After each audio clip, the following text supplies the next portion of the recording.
warahmatullahi wabarakatuh. Kembali lagi bersama kami di podcast Fakultas Agama Islam Universitas Muhammadiyah Mataram dengan dua narasumber hebat kita pada kesempatan hari ini.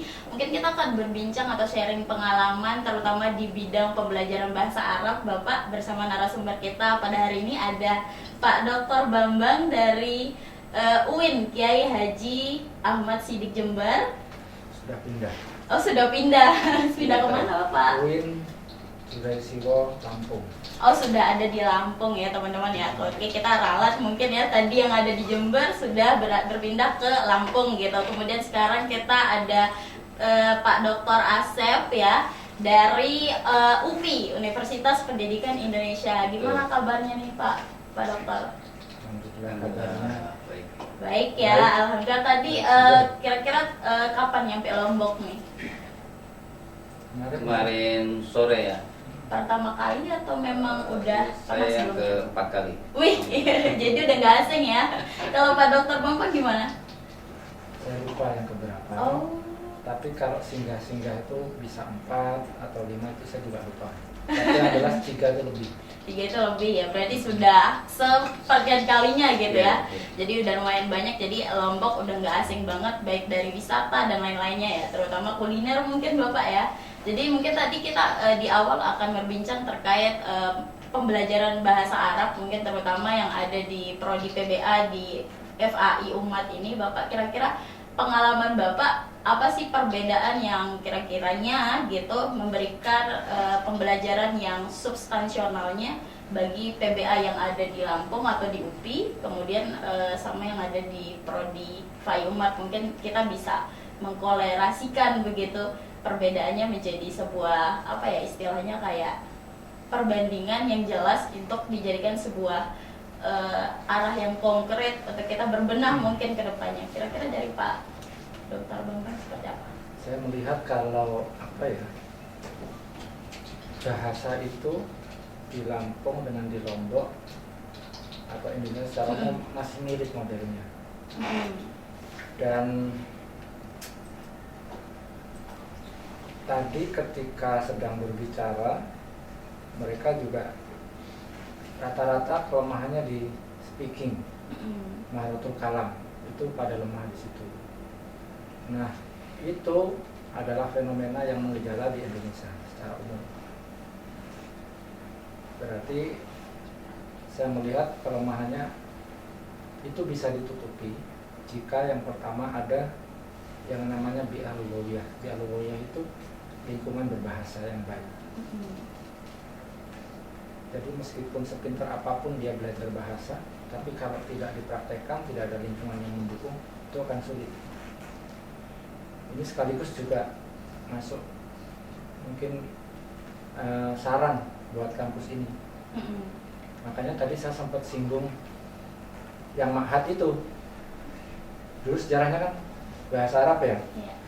Kalau bahasa Arab bisa lagi paling tidak bikin kemah lah, atau dalam satu semester itu mewajibkan mahasiswa seminggu saja tinggal di ma'had seminggu. Ketika anak-anak PUTM itu libur, anak PBA masuk seminggu, dibuat camp Arabik wajib berbahasa Arab dalam seminggu itu kan, dan itu dilaksanakan tiap semester. Mudah-mudahan akan ada pengaruhnya lah, semakin lama pasti akan semakin meningkat. Mungkin itu Pak Asep, mungkin ada yang pengalaman lebih. Baik, pertama saya cerita di UPI ya. Saya di UPI ini alumni juga gitu ya.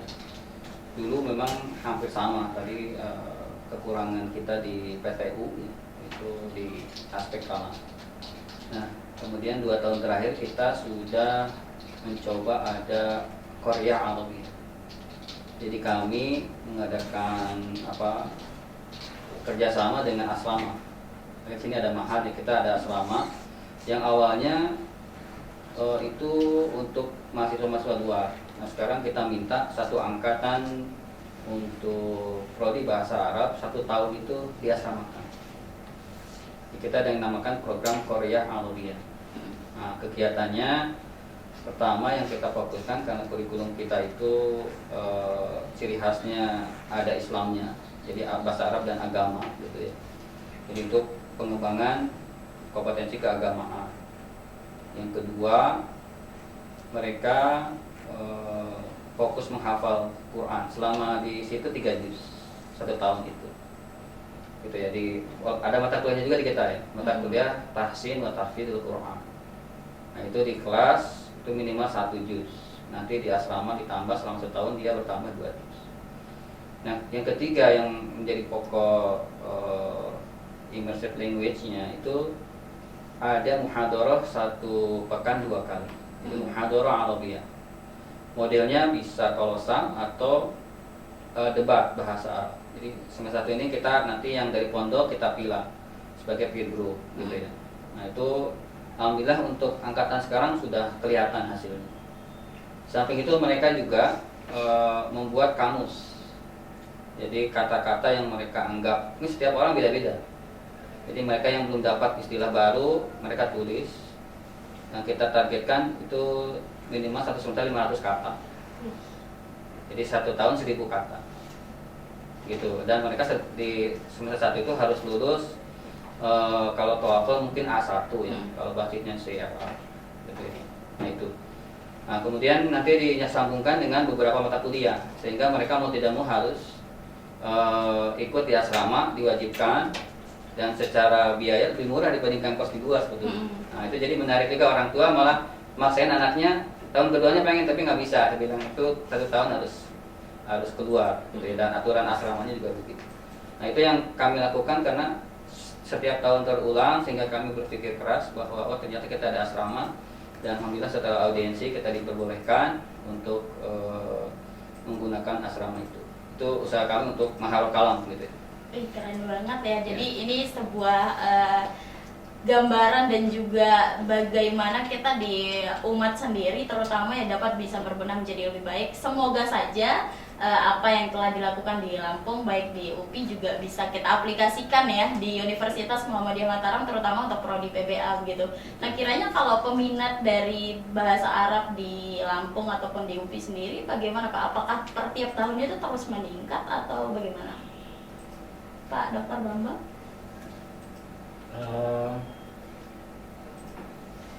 Saya pindah ke Lampung kan bulan Agustus ya. Ya. Saya mungkin cerita yang di Jember. Untuk di Jember bahasa Arab itu 1 angkatan bisa 4 sampai 5 kelas. Luar biasa ya. Keren. Karena memang di situ banyak pesantren. Banyak pesantren. Tapi kalau untuk di Lampung muridnya sekelas itu paling 13. Ya. Itu 1 angkatan. Karena di sana ada pondok-pondok yang dia juga membuka jurusan MBA. Iya. Itu. Pertama minimnya pondok, kalaupun ada pondok dia buka jurusan MBA. Jadi animonya termasuk kecil ya kalau untuk di situ di Lampung. Tapi kalau Jember itu bagus. Itu. Jadi kalau di UPI kebetulan saya 2 tahun ini di Sekpro sama di Kaprodi sekarang. Jadi sekarang saya tahu betul jumlah berapa. Yang tahun kemarin itu sekitar 600 peminat. 600 itu yang kita terima hanya 100. Itu dibuat 2 kelas. Jadi 50-50 kelasnya besar. Iya. Jadi lumayan kalau walaupun adem itu kalau komplit semua itu agak hangat kelasnya. Nah sekarang itu kita tidak naikin 100. Kenapa? Karena dosen kita juga terbatas. Kalau dibagi banyak kelas agak keberatan mengajar banyak gitu ya. Nah untuk tahun ini saya belum pastikan berapa karena kan masih nunggu ya. Tapi kemarin saya cek SNBT-nya itu sudah 500 lebih. Yang memilih SNBT yang akan diterima sekitar 50 orang. Ada kan yang SNBP itu 20, yang SNBT-nya 50, sisanya nanti mandiri. Itu kemungkinan akan di atas 600. Feeling saya dia akan 600. Di secara peminatan saya juga kaget gitu ya. Oh kok bisa banyak juga gitu ya yang ke bahasa Arab itu. Di sisi lain mau jadi apa sih jadi bahasa Arab? Nah itu mungkin kita sudah gencar kita punya YouTube, kita punya TikTok, punya IG yang setiap pekan itu ada update kegiatan-kegiatan mahasiswanya juga.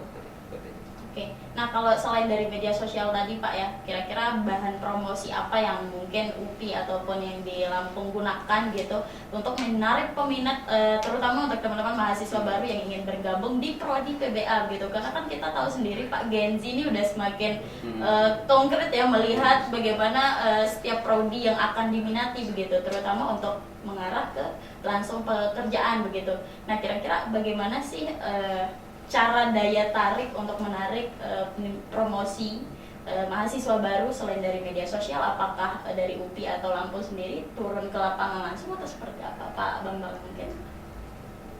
Dulu kalau ketika di Jember itu animonya tinggi dan peminatnya sudah banyak, karena anak-anak pesantren itu pasti langsung ke situ ya. Jadi effortnya tidak terlalu tinggi.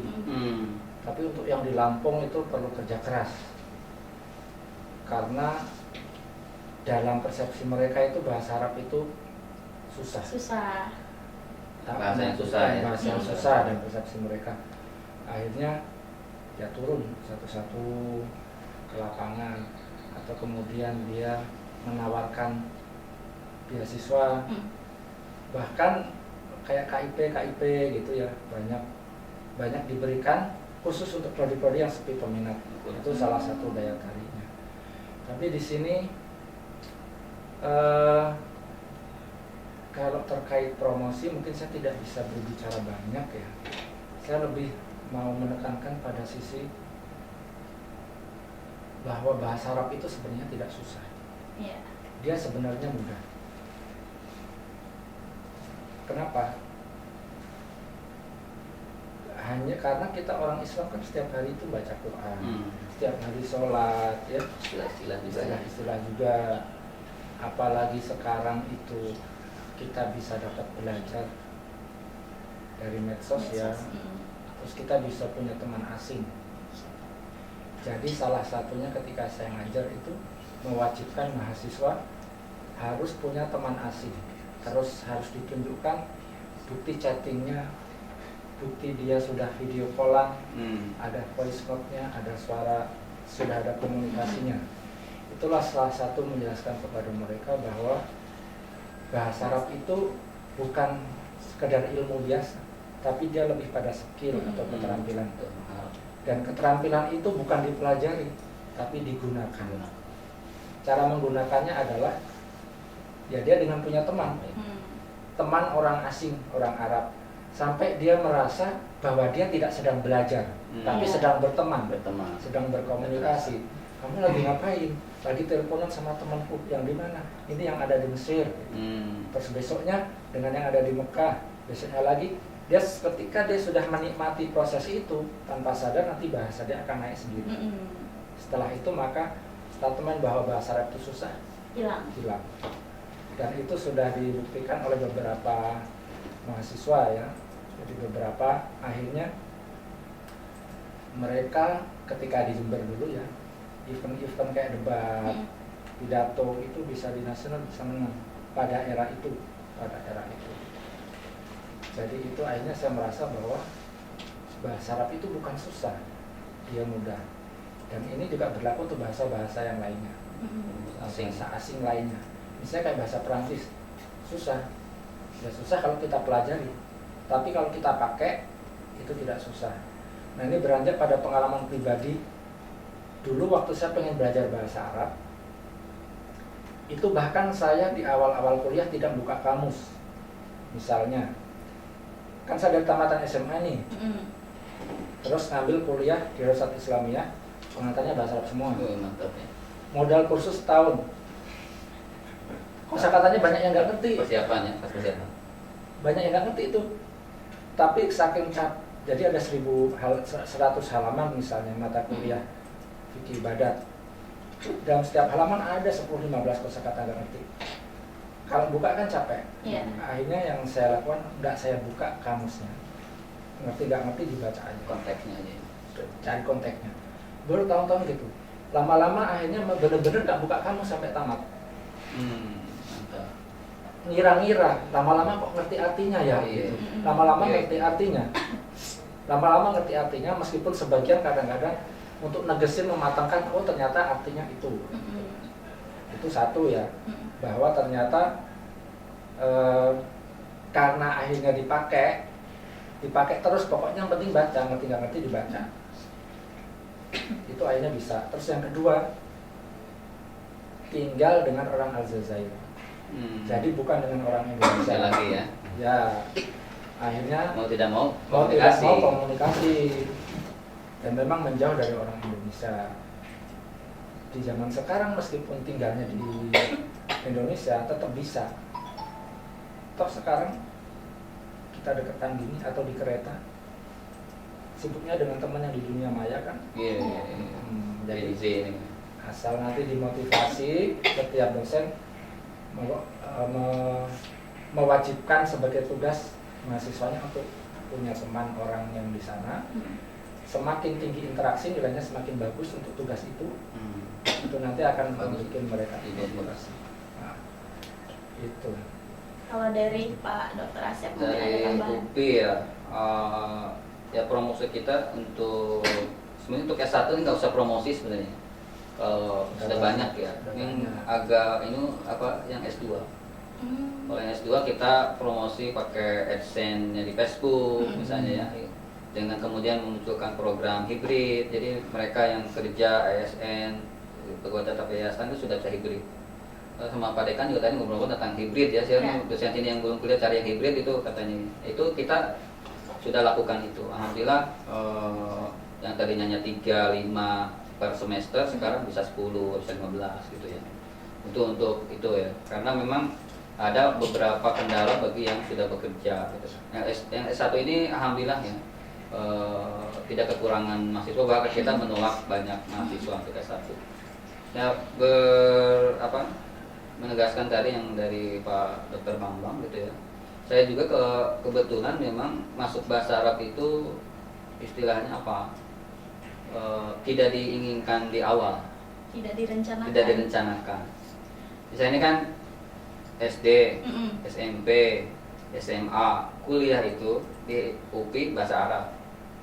Karena saya sebenarnya pengen jadi orang ahli teknik mesin, cuman jadinya teknik bahasa Arab. Gitu ya. Alhamdulillah ya dikuat-kuatin, alhamdulillah gitu ya. Sehingga saya untuk mengejar ketinggalan, saya waktu itu kuliah di Mahat Imarat gitu ya, kuliah di luar gitu ya. Ada ikut kajian-kajian di luar gitu, untuk yang ke bahasa Arab. Jadi memang betul tadi ya. Tapi saya tadi ide yang luar biasa dari Pak Dr. Bambang itu kita punya teman. Atau sekarang kalau memang tidak dapat bisa juga ChatGPT kan sudah ada audio, baik Arabic, English gitu ya. Itu bisa kita ngobrol dengan mereka mau tema apapun gitu ya. Kita jawab, dia jawab gitu, itu sudah TikToknya ya, cepat banget gitu. Nah, itu jadi kalau mereka nggak bisa ya bukti rekaman itu juga bisa sebetulnya. Jadi sangat memudahkan sekarang mau belajar apa, short YouTube, TikTok yang bahasa Arab, Instagram yang bahasa Arab tuh banyak sekali. Jadi tinggal maunya aja sekarang ini kita mau nggak belajar gitu kan? Ya benar-benar. Wah keren banget ya dari ide maupun pengalaman dari Pak Dr. Bambang dan juga Pak Dr. Asep ini bisa memberikan kita sugesti yang bagus positif ya buat teman-teman khususnya yang ada di prodi PBA Universitas Muhammadiyah Mataram. Semoga ini bisa kita aplikasikan bersama sebagai bahan berbenah dan juga bahan pertimbangan juga gitu. Mungkin next time kita akan ngobrol berbincang lebih banyak lagi ya jika ada kesempatan Bapak. Semoga sih ya ada gitu. Jadi itu tadi ya teman-teman bagaimana kita udah berbagi pengalaman dan juga ide dari Pak Dr. Bambang dan juga Pak Dr. Asep. Kita ucapin makasih banyak Ya, Bapak sama-sama. atas kesempatan yang telah diberikan sama teman-teman yang nonton ya. Jadi untuk teman-teman yang nonton hari ini makasih banyak udah ngikutin kegiatan kita dari awal sampai akhir. Semoga ada manfaatnya untuk kita semua. Oke, see you next video. Bye bye. Assalamualaikum warahmatullahi wabarakatuh. Waalaikumsalam.